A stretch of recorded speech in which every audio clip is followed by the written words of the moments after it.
¿Qué tal? Buenas tardes. Bienvenidos este martes 22 de septiembre a su clase de biología. Mi nombre es Lenin Escobar Pérez. El día de hoy vamos a ver el tema de morfología de las células. Dice la siguiente pregunta: ¿qué características básicas tiene las células? Entonces vamos a empezar a manera de introducción. Recordemos que todos los seres vivos se componen de una o más células. Estas se van reproduciendo y pues tienen un fin en común. Tenemos diferentes tipos de células y estas cumplen su función dependiendo el tipo de órgano que vayamos a ver. Lo siguiente es: todas las células tienen ciertas características generales y cumplen una función en específico. Hay dos tipos básicas de células. Estas son las procariotas y la otra las eucariotas. Entonces aquí tenemos un cuadro donde nos dice el tema general de la célula, que se explica por la teoría celular. Se han formulado teorías de su origen. Son de diferentes tipos. Está formada por diversos componentes. Entonces la teoría celular pues nos dice que maneja postulados de estructura, función y origen. Las teorías de su origen también nos dice que entre ellas colabora la evolución química, la panspermia y la hidrotermal. Estos tipos de células pues se componen, como decíamos ahorita, de células procariontes y eucariontes. Sus componentes de la célula pues están formados por un núcleo, el citoplasma, membrana y derivados, organelos y citoplasmáticos. Entonces, en este cuadro vemos cómo está formulada la célula. Entonces es la información que vamos a ver a manera general. Entonces los primeros microscopios no eran muy complejos anteriormente. Vamos a ver cómo se descubrió que las células existen. Entonces fue gracias a ciertos personajes que ayudaron para que esto sea posible con el invento de lo que es el microscopio. Entonces Hans y Zacharias Jensen, dedicados a fabricar lentes, descubrieron que los objetos se ven grandes, es decir, que estos se amplifican al verlos a través de una serie de lentes. Entonces aquí observamos los primeros lentes que se les conocía como lupas. Después se fueron perfeccionando estos para poder observar lo que son las células. Entonces aquí la imagen nos muestra cómo eran anteriormente. Entonces aquí tenemos en esta imagen las células, cómo se observaban. Entonces nuestro cuerpo está formado por diversos tipos de células. La sanguínea, por ejemplo, las células musculares, las células nerviosas, las células reproductoras y entre otras.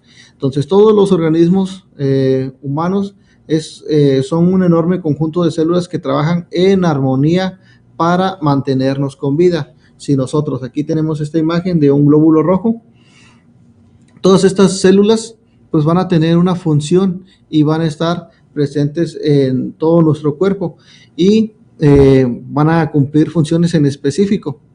Así también tenemos otro tipo de células que podemos tener, por ejemplo, en la piel. Estas van a cumplir su función.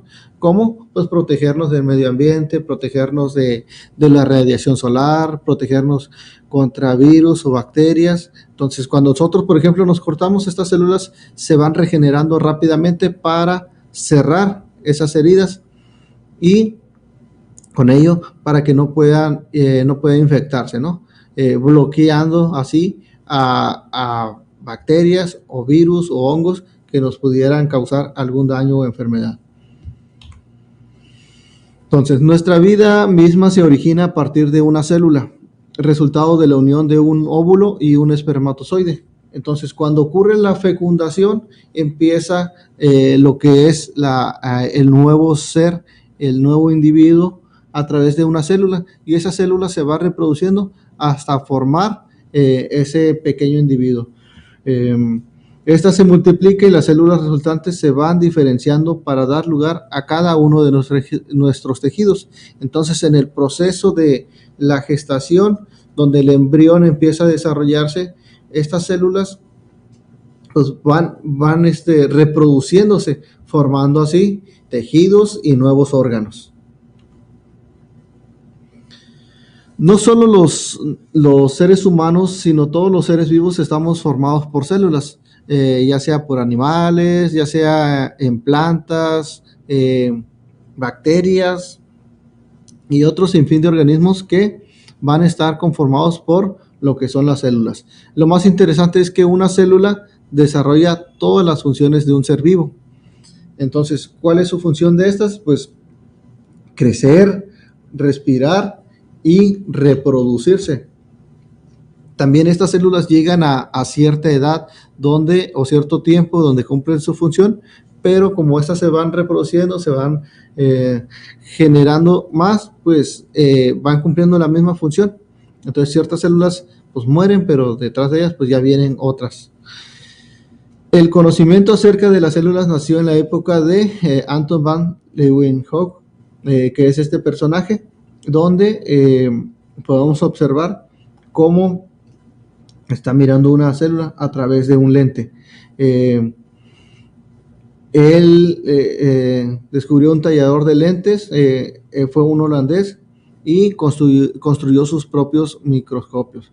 Él se encerraba en su taller por horas y horas y observaba todo lo imaginable e inimaginable. Entonces, en esa época no conocían lo que eran las bacterias. Después, a través de estos lentes, pues pudieron observar que habían pequeños, ellos le llamaban animalículos, pero hoy los conocemos como bacterias.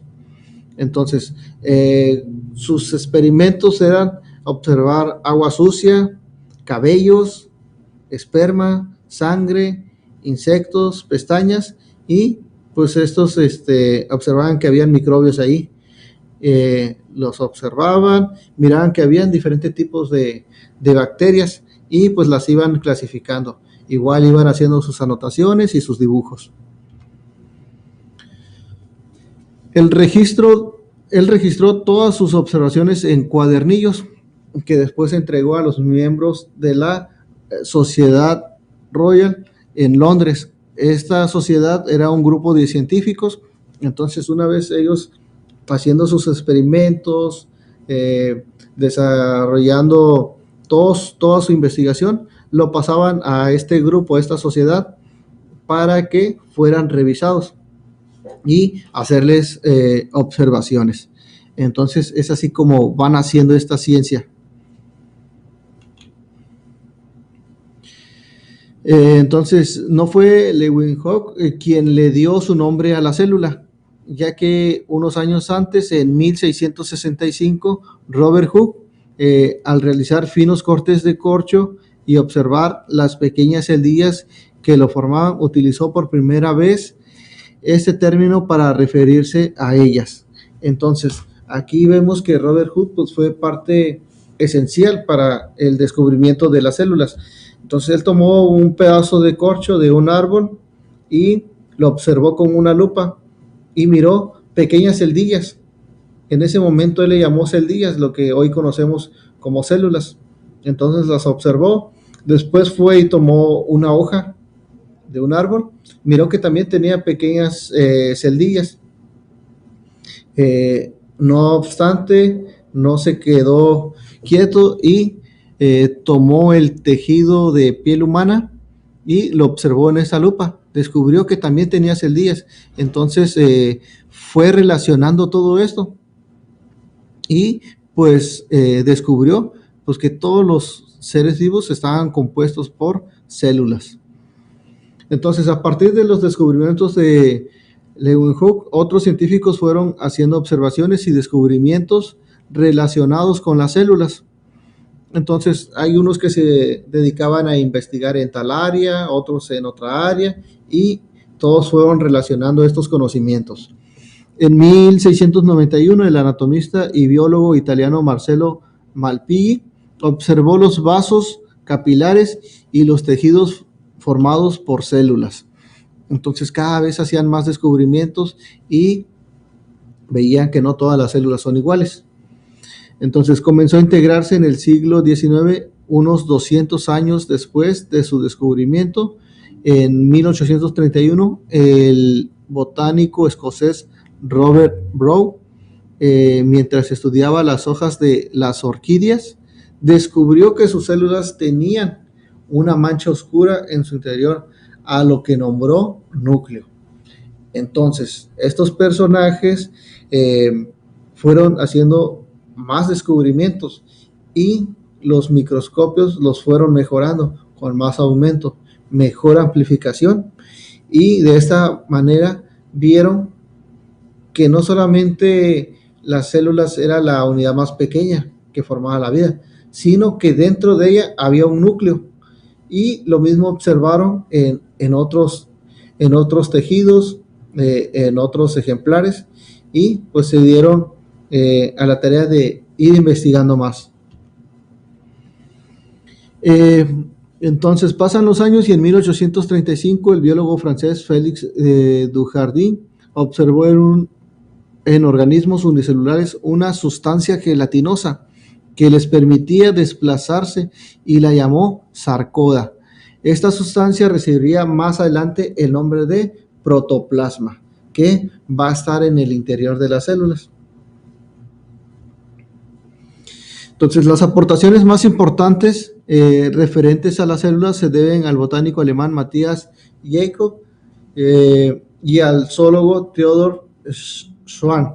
En algunas ocasiones ellos se reunieron a conversar acerca de sus investigaciones, entonces tenían ciertas pláticas, cierto interés en común en lo que estaban investigando. Entonces ellos eran colegas y amigos y cayeron en la cuenta de que había algo en común en sus trabajos de investigación. Los dos trabajaban con células, pero el primero trabajaba con células vegetales y el otro con células animales, pero ambos estudiaban las células. Entonces quisieron hacer la comparación para ver en qué coincidían y también en qué se diferenciaban. Entonces ellos pensando plantearon entonces la hipótesis de que tal vez todos los seres vivos, las plantas, animales, estaban formados por células y que estas eran la unidad fundamental de la vida. Entonces es ahí de donde nosotros vamos a tener la partícula más pequeña donde se empieza a formar la vida, y descubrió que todos los seres vivos pues coincidían en que tenían células. Entonces al hacer este descubrimiento pues decidieron profundizar en sus observaciones, visitar uno el laboratorio del otro para corroborar la hipótesis, y al descubrir la similitud entre las células vegetales y animales, establecieron lo que hoy en día conocemos como la teoría celular, la cual fue publicada en 1839 por Schwann. Los principios fundamentales de esa teoría son: la número 1, pues todo organismo está formado por una o más células, que es la unidad de estructura. Entonces, cada célula pues, está conformada por tejidos, los tejidos por órganos, y así hay células que van cumpliendo su función y le dan una estructura a lo que es el cuerpo humano. Por ejemplo, los huesos también están compuestos por células, y esto le da una estructura de rigidez a lo que es el cuerpo. El número 2, tenemos la célula es la unidad fisiológica de los seres vivos.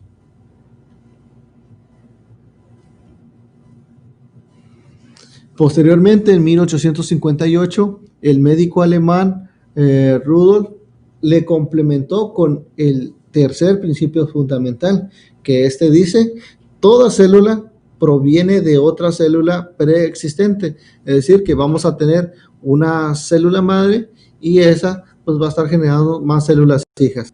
Este postulado se relaciona con los procesos de reproducción, que es la unidad de origen. Entonces, siendo así, la teoría celular tuvo y tiene una gran importancia, porque nos demuestra que todos los seres vivos tienen algo en común. Compartimos lo que son las células y pues lo vamos a tener en bacterias, en células animales y células vegetales. Estas están formadas por unidades similares en estructura y función. Es por ello que la teoría celular es uno de los pilares de la biología que unifican a todos los seres vivos y todos tenemos rasgos en común.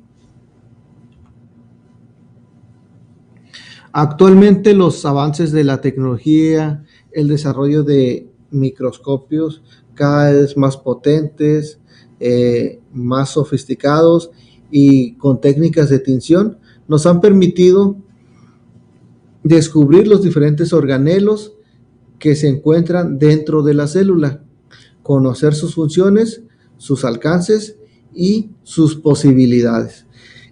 También pues cabe recalcar que la biología pues ayuda en otras ramas como es la histología, donde a través de cortes muy finos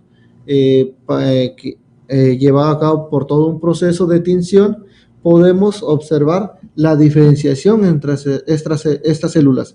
Y eso permite a su vez de ayudarle a la medicina para encontrar ciertas curas a ciertas enfermedades o a la genética para contrarrestar algunas anomalías que ocurren en nuestros genes.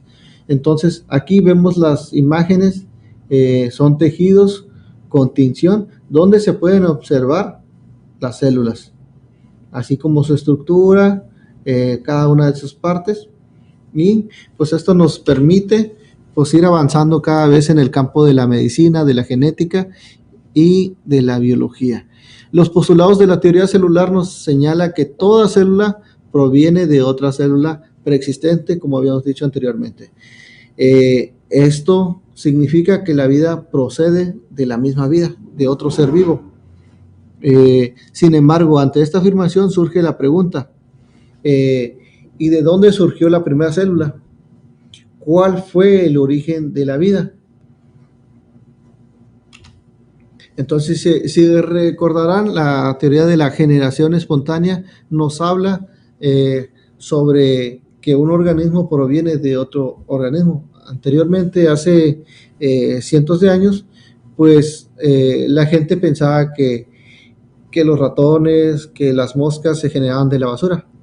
Hoy en día sabemos que no es así, ya que pues si en la basura hay comida, estos roedores llegan, se alimentan y ponen su nido, tienen crías y empiezan a salir.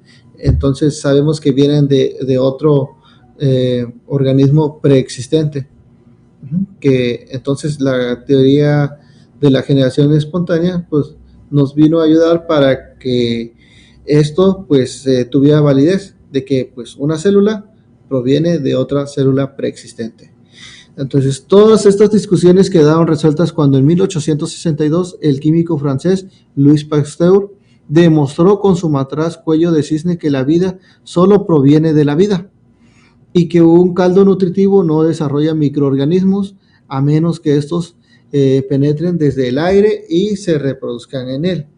Entonces, ¿qué es lo que hicieron estos personajes? Tomaron 3 frascos, a cada uno le pusieron un pedazo de carne. En el primero no estaba tapado, el segundo estaba medio tapado y el tercero estaba completamente tapado. Entonces, en los primeros se generó vida, pero en los otros no. ¿Por qué? Porque estaba cerrado, no permitía el exceso de microorganismos o de insectos, moscas en este caso. Entonces Louis Pasteur lo que hizo es que tomó un envase de cuello de botella y el aire no llegaba hasta el fondo, los microorganismos no podían meterse a ese envase y la carne únicamente se fue descomponiendo, pero no generó que hubiera insectos, larvas de moscas. Aquí vemos el ejemplo. Así la teoría de la generación espontánea, según la cual la fruta, el lodo, la basura o los caldos podían generar por sí solos nueva vida. Esto quedó descartada. Aquí vemos, por ejemplo, si nosotros dejamos queso, llegan los insectos y se alimentan de ello. Si dejamos carne, si dejamos otro tipo de alimentos, pues va a generar de que otros organismos como los roedores o insectos vengan y se alimenten y de esa manera pues tengan crías.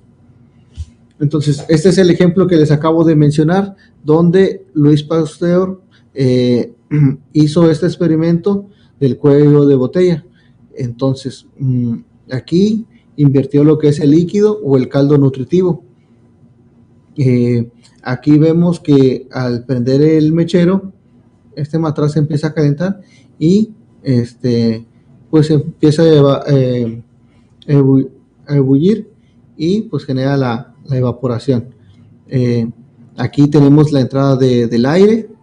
El líquido de esa manera puede permanecer estéril.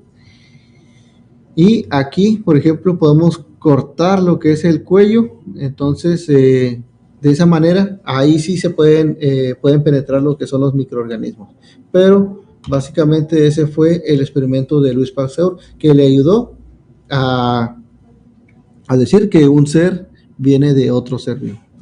Entonces, la estructura de la célula es la unidad más pequeña que presenta las propiedades de la vida, lo cual implica que lleva a cabo el metabolismo, mantiene la homeostasis, crece y se reproduce. Entonces, ¿cómo observamos a las células? Se emplean diferentes tipos de microscopios para estudiar los diversos aspectos de los organismos, desde los más pequeños hasta los de mayor tamaño. Entonces, recordemos que tenemos diferentes tipos de células. Las células son tridimensionales, es decir, tienen profundidad, largo y ancho. En general son microscópicas, pues su tamaño varía entre 1 y 30 micras. Una micra pues es la milésima parte de 1 milímetro. Las células presentan gran variedad de formas, tamaños y consistencias. Incluso dentro de un solo organismo pluricelular puede existir una gran diversidad que mucho dependerá de la función particular que cada célula realice. Igual aquí vemos imágenes sobre una neurona, sobre los diferentes tipos de células y las tinciones que ayudan para hacer un contraste y poderlas observar. Entonces, seguimos con el siguiente subtema, la célula y su estructura. La estructura común a todas las células comprende la membrana plasmática, el citoplasma y el material genético o lo que conocemos como el ADN. Entonces aquí tenemos a la membrana plasmática, el citoplasma y el material genético. El primero pues está constituida por una bicapa lipídica, es decir, una pequeña capa de grasa en la que están englobadas ciertas proteínas. En el citoplasma pues abarca el medio líquido acuoso o citosol. En el material genético pues está constituida por una o varias moléculas de ADN, según o no rodeado por una membrana. Entonces, dentro del núcleo nosotros vamos a contener lo que es el ADN, el material genético. Dentro de vamos a encontrar los cromosomas y dentro de pues vamos a encontrar los alelos, que pues son los que van a regir como el carácter hereditario, los rasgos que va a tener cada individuo.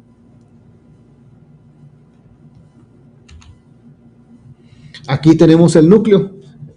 Como les decía, pues mantiene el material protegido al material genético y permite que las funciones de transcripción y traducción se produzcan de modo independiente en el espacio y en el tiempo. Entonces, esto es muy importante, ya que a través de todos estos descubrimientos, hoy, gracias a esto, podemos encontrar solución a ciertas enfermedades hereditarias y no hereditarias. Entonces, esto nos ayuda para nosotros encontrar soluciones y cada día, pues, esto va avanzando más. Entonces, gracias al conocimiento de esto que acabamos de ver, gracias a los personajes de la historia que han hecho varios descubrimientos, pues hoy en día sabemos cómo funcionan las células y esto nos ayuda en el campo de la medicina, de la genética, incluso por estos tiempos que estamos pasando. Ahorita médicos, biólogos, químicos, pues están trabajando constantemente para encontrar una solución sobre el coronavirus. Entonces, pero gracias a todos estos conocimientos sabemos cómo funcionan las células y cómo aplicar ese tipo de medicamentos, cómo contrarrestar ese tipo de enfermedades. Mi nombre es Lenin Escobar Pérez, fue un placer estar con ustedes, nos vemos en la próxima clase.